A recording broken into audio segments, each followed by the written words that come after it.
പോലത്തെ easy duty അല്ലള, വിശ്രമമുള്ള duty അല്ലള. എല്ലാ നല്ലിന്റെ ഔത്തുക്ക് call ബേച്ചൽ പിന്നെ തുടങ്ങിയ ഡ്യൂട്ടി അത്. അവളെ മയ്യത്തെ പുറത്തേക്ക് കൊമ്പൗണ്ട് കൊടുത്താൽ അതേ ഡ്യൂട്ടി അവൾക്ക്. നീ നാളെ ചനക്കൂള എത്ര കഷ്ടമുണ്ടല്ലോ അവളും. അതും ടൈമുകാവണ്ടേ. നിക്കൊരു നാള് പനി വന്നെങ്ക്, നിക്കൊരു നാള് പയർന്നമ്പലായെങ്ക, നിന്റെ കൈക്കാള് കടച്ചല് തുടങ്ങിയെങ്ക, നിനക്ക് എന്തെങ്കിലും തീരാണ്ടായപ്പോ നീന് ശമ്പളം കിട്ടില്ലെങ്കിൽ അത്ര പോയി ചെന്നിട്ട് ഔത്തുള്ളിൽ എത്ര 2 നാള് 3 നാള് 1 വാരം 2 വാരം റെസ്റ്റ് എടുക്കണേണ.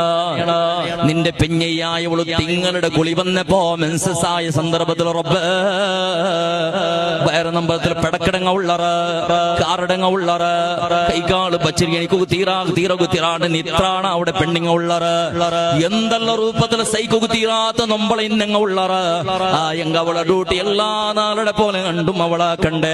അവൾക്ക് പനി വന്നെങ്ക, ടൈപ്പറുടെ വന്നെങ്ക, വേറെ നമ്പറായെങ്ക സ്വബി ഗണിക്കുന്ന ടൈമിൽ അവൾ എണിക്കണോ, ജാവുക ഉറങ്ങണ സന്ദർഭത്തിൽ അവൾ വണങ്ങണോ, സ്വബീത നാഷ്ടാവണോ, ദർശക മക്കളെ കടത്തണോ, സ്കൂൾക്ക് മക്കളെ കടത്തണോ, നിന്റെയും നിന്റെ ജാബുക്ക് കടത്തണോ, ഉച്ചത്തെ ആഹാരത്തെ വ്യവസ്ഥയാവണോ, അസർക്ക് മക്ക പണ്ട സന്ദർഭത്തിൽ ഞങ്ങളെ നാഷ്ടത്തെയും ചോറുടെയും ചായയുടെയും വ്യവസ്ഥയാവണോ, മഗ്രിബ് മക്കളെ സ്കൂൾക്ക് മദ്രസക്ക് കടത്തണോ, ചാവുക നാഷ്ടത്തെ വ്യവസ്ഥയാവണോ, ഇടക്കളയെല്ലാം കൽകണോ, അതിനിടയിൽ കക്കൂസര സൊറാക്കണോ, അതേപോലെ ബാത്റൂം ക്ലീൻ ആക്കണോ, നിന്റെയും നിന്റെ ഉത്തരിന്ന് എല്ലാളും മാറി ഡ്രസ് അവള് കൽകണോ.